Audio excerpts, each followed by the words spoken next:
Aujourd'hui, j'ai décidé de participer à un concours de dessin. Pour être plus précis, c'est un concours de fan art de l'Atelier des Sorciers organisé par la maison d'édition Pika. Imaginez et dessinez votre tenue de sorcier ou de sorcière de votre atelier comme si vous étiez dans le manga. Mais bien sûr, il y a quelques autres petites contraintes. C'est faire une création originale format A4, pas de texte, pas de copie, pas d'utilisation d'IA et surtout rendre le tout avant 17 h le 13 février. Avant de me lancer dans mon croquis, j'ai quand même fait mes petites recherches. Parce que même si je lis et que j'adore l'Atelier des Sorciers, je voulais vérifier s'il y avait des contraintes particulières aux tenues dans le manga. Et en fait oui, il y en a 3 principales. Déjà, il faut que le chapeau soit pointu. Ensuite, il faut qu'il n'ait aucune visière ou rebord qui viendrait créer de l'ombre ou cacher une partie du visage de l'apprenti. Et pour finir, la cape du sorcier doit être suffisamment longue pour cacher ses mains, pour qu'il puisse dessiner des sorts sans que les non-mages s'en aperçoivent. Franchement, à ce stade-là, j'ai zéro idée. J'ai plus l'habitude de dessiner des grands chapeaux de sorcière avec des grands rebords et j'aime pas trop dessiner des grosses capes qui vont cacher la tenue quand je fais du chara-design. Du coup, j'ai surtout commencé par réfléchir à la silhouette générale. J'ai préparé dans mon coin 5 croquis et comme je suis trop indécise et que je me suis laissé trop de choix, j'ai demandé de l'aide et des avis sur mon Discord.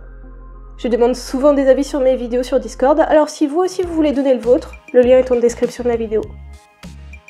En gros, ma première silhouette, c'est la plus expressive. On comprend tout de suite que le personnage est timide. La 2, c'est la plus dynamique, la moins figée. Et comme j'ai l'habitude de faire des dessins très posés, ça me semble être une bonne idée de changer un peu. Et justement, la 4, c'est une posture plus dans ma zone de confort. Très figée, très posée. La 3 et la 5, c'est des hybrides des boss 2 et 4 mélangés. La majorité des gens sur mon Discord ont voté pour la 2. En théorie, maintenant, il n'y a plus qu'à. Ou pas ? Parce que peut-être qu'à ce moment de ma réflexion, j'ai dû partir de chez moi pour aller au festival d'Angoulême. Mais en vrai, ça ne va pas trop me sortir du thème du concours, parce qu'il y a plein de gens au chapeau pointu là-bas, le stand Pika, l'exposition de l'Atelier des Sorciers, et j'ai même pu rencontrer et interviewer l'auteur de l'Atelier des Sorciers, Kamome Shirahama. Et tout ça grâce aux médias Manga Sanctuary qui m'ont envoyé là-bas avec un petit badge presse. Je vous mets leur lien en description de la vidéo. Je vais essayer de vous entrecouper quelques passages du festival dans cette vidéo et vous parler de mon interview. Kamome Shirahama ne veut ni être filmé, ni être prise en photo, ni qu'on diffuse le son de sa voix. J'ai quand même pu enregistrer l'interview pour pouvoir la retranscrire. Et en souvenir de ce moment, comme mon micro dépendait de ma caméra, j'ai filmé mes genoux et le sol de la pièce. C'est un beau souvenir, non ? Mais je vais quand même vous donner les questions et les réponses de cette interview avec ma voix au cours de cette vidéo parce qu'il y a quand même des trucs super intéressants qui en sont ressortis. Mais avant, on retourne un peu à mon dessin. Honnêtement, je pensais ce concours fait pour moi. J'adore les chara-design, l'Atelier des Sorciers, les sorcières, c'est un peu la base de ce que vous voyez déjà sur cette chaîne YouTube. Franchement, je l'ai galéré de fou. J'ai pas réussi à trouver une idée qui me plaisait. J'ai fait plein de petits croquis, plein de tests, plein de designs rapides. Et je dirais pas que je les trouve tous moches, hein. Mais ça me parlait pas, ça racontait rien, j'avais pas d'affect avec. C'était dessiné pour dessiner. J'arrive pas trop à m'expliquer, mais en gros, j'avais envie que le chara-design ait du sens pour moi. Et là, clairement, c'était raté, quoi. Du coup, j'ai préféré arrêter de dessiner pendant 1 ou 2 jours pour m'aérer l'esprit. Et j'ai fini par me demander, mais en fait, à quoi ressemblerait mon OC Moon dans l'univers de l'Atelier des Sorciers ? Et là, miracle, c'était bon, j'avais une idée qui avait du sens à mes yeux. Intégrer un de mes personnages dans l'univers de Kamome Shirahama. Et c'est marrant comme à partir de là, tout mon blocage s'est envolé et j'ai enfin réussi à reprendre mon dessin. Pour en revenir à mon interview, la première question que j'ai posée à Kamome Shirahama, ça a été « Est-ce qu'il y a un artiste ou une œuvre en particulier qui lui a donné envie de se lancer dans cette profession ?» Elle m'a répondu qu'elle ne pensait pas avoir eu un déclic ou de moment particulier où elle s'est dit qu'elle voulait devenir mangaka. Parce qu'au Japon, on grandit vraiment en étant baigné dans la culture du manga et de l'anime. Depuis toute petite, elle a toujours beaucoup dessiné. Elle a dessiné sur les lettres qu'elle envoyait ou dans les coins de ses cahiers. D'ailleurs, il y avait 5 autres personnes présentes avec moi dans cette interview qui ont aussi eu l'occasion de poser des questions. Du coup, je vais un peu approfondir avec ce qu'elle a aussi répondu aux autres.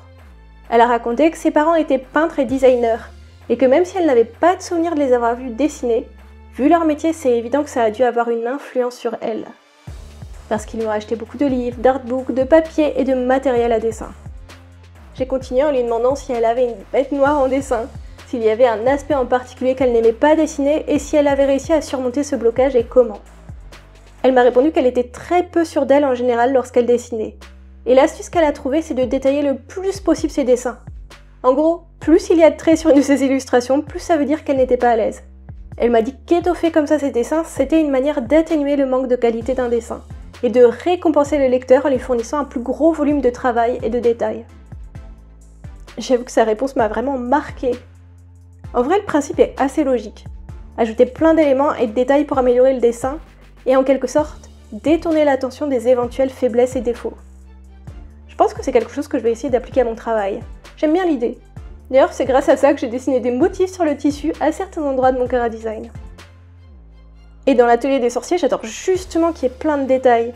Et j'étais assez surprise parce que Kamome Shirahama a continué par me dire qu'elle aimerait bien pouvoir se passer de certains détails et avoir un trait plus épuré et synthétique. Mais pour l'instant, elle m'a dit qu'elle n'y arrivait pas et qu'en général, pour surmonter ses lacunes, il n'y avait qu'une chose à faire, dessiner et s'entraîner jusqu'à ce qu'on s'améliore. La troisième question que je lui ai posée m'a été soufflée par Blackie. Avant de préparer cette interview, j'ignorais qu'avant d'être mangaka, elle a été une cover artiste dans l'univers des comic books. Elle a d'ailleurs beaucoup de couvertures magnifiques à son actif et on s'est même rendu compte qu'on en avait quelques-unes chez nous sans le savoir. Je lui ai demandé si son expérience de cover artiste avait influencé sa manière de travailler son manga. Elle m'a répondu que oui, parce que la vision de l'art dans les comics n'était pas du tout la même que dans les mangas. Une illustration pour un comic book est considérée comme une véritable œuvre d'art, presque comme un tableau, avec une véritable valeur esthétique et financière. Ce qui n'est pas du tout le cas dans les mangas, à moins bien sûr d'être un auteur super connu. Et dans ce cas-là, ça peut arriver que certaines planches soient mises en vente. Et du coup, cette expérience et cette vision du dessin et de sa valeur l'a poussée à considérer chacune de ses planches comme si elle était une véritable œuvre d'art à part entière. Et franchement, je trouve qu'elle a très bien réussi. Je trouve que ce manga est l'un des plus travaillés en termes de composition et de détails. Ses planches sont magnifiques, et en plus de la beauté du dessin, l'histoire est aussi super intéressante. Mais ça, on en reparlera plus tard. Avant ça, je lui ai posé une dernière question. Je lui ai demandé comment elle avait eu l'idée de lier la magie et le dessin dans son œuvre. Si c'était un mélange de ses passions, ou peut-être d'inspiration de certains mythes et légendes avec lesquels elle avait grandi. Elle m'a répondu que le dessin étant sa passion, c'est évidemment comme ça que lui était venue cette idée. Les sorciers sont en quelque sorte des artistes qui créent leur sort. Et elle m'a dit qu'elle a aussi sans doute un peu fait ça pour encourager les dessinateurs à continuer et persévérer dans leur passion. Du coup maintenant je vais continuer en vous résumant un peu certains points qu'elle a abordés en répondant aux autres questions. Il y a des sujets que j'ai trouvé super intéressants, alors autant vous les partager aussi.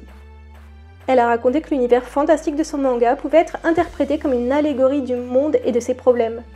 Elle est persuadée que si elle avait voulu raconter une histoire réaliste, le message serait moins bien passé, ça aurait été moins bien reçu, plus dur à lire. Tandis que quand on essaye de faire passer un message à travers un monde imaginaire, le lecteur a moins d'affect et plus de recul sur ce qu'il lit. On peut par exemple faire le parallèle entre les sorts et la technologie. Tout comme la magie dans le manga, la technologie peut être utilisée à des fins bénéfiques, comme aider et améliorer notre quotidien, ou pour détruire, par exemple avec la guerre ou la pollution. Tout dépend de la personne qui l'utilise et la manière dont c'est utilisé. Coco, le personnage principal, a aussi un rôle très particulier dans le récit. Pour Kamome Shirahama, Coco est une étrangère. Elle est arrivée très tard dans une société dont elle ne connaissait rien. Tous les autres membres de la société ont grandi dedans et connaissent par cœur les codes et les règles. Ils ont grandi avec et les ont intégrés naturellement. Coco, elle découvre tout ça avec un œil extérieur, elle est souvent choquée par ce qu'elle vit. Elle n'obéit pas de manière aveugle aux règles qu'elle découvre. Elle se questionne sur leur bien fondé. Elle se questionne sur ce monde qui n'est pas le sien. Et c'est aussi un moyen pour Kamome de nous faire réfléchir à notre propre monde et aux règles qu'on y suit. Franchement, j'avais jamais vu l'atelier des sorciers sous cet angle-là et j'ai trouvé ça super intéressant. Mais il y a d'autres points tout aussi sympas qui ont été soulevés lors de cette interview. J'en parlerai plus en détail dans un article qui sera publié prochainement sur le site Manga Sanctuary. Comme je vous disais tout à l'heure, je vous mets le lien du site en description de cette vidéo. Bon, avec tout ça, je vous ai quand même très peu parlé de mon dessin et de mon avancée. Mais en gros, j'ai essayé de garder l'essence de mon Osei Moon. Ses cheveux beaucoup trop longs, sa tenue orange et noire, avec un clin d'œil aux citrouilles à Halloween, un fond de nuit étoilé, pour rappeler son nom, un petit verre pinceau dans la main, mais aux couleurs de son familier Minuit. J'ai vraiment essayé de mixer mon univers avec celui de l'atelier des sorciers. D'ailleurs, je suis repartie sur un visage un peu plus stylisé qu'à mon habitude. En faisant le bilan de tous mes dessins de 2024 dans ma dernière vidéo, je me suis rendu compte que j'avais complètement mis de côté et oublié cette envie que j'avais de rendre mes personnages plus expressifs. J'adore le semi-réalisme. Je trouve ça très esthétique, très beau, mais aussi beaucoup plus figé. C'est plus dur de faire passer des émotions lorsque le dessin est réaliste. Parce que tout y est moins exagéré, les sourires plus discrets, les étonnements moins visibles, etc. Alors là, j'avoue que je n'ai pas cherché à faire une moue choquée ou folle de joie, mais j'ai décidé de reprendre cette piste d'évolution que j'avais commencée et abandonnée en 2024. J'avais envie d'une pose plus dynamique aussi, et de composition plus vivante. Mais je veux quand même garder l'essence de mon style, c'est-à-dire les cheveux très détaillés, les tenues recherchées, les fonds très inspirés par l'Art Nouveau. Je pense que cette illustration, c'est un bon début. Et je l'ai fini juste à temps, j'ai pu l'envoyer sur le formulaire à quelques heures de la fin du concours. Maintenant, il ne me reste plus qu'à attendre, les résultats seront partagés par Pika vers la mi-mars. Je vous ferai un petit short sur le sujet si jamais je fais partie des gagnants. Croisez tous les doigts pour moi, allez! Et dites-moi ce que vous pensez de mon dessin du jour et de l'interview de Kamome Shirahama en commentaire. J'ai hâte de vous lire et je vous dis à bientôt!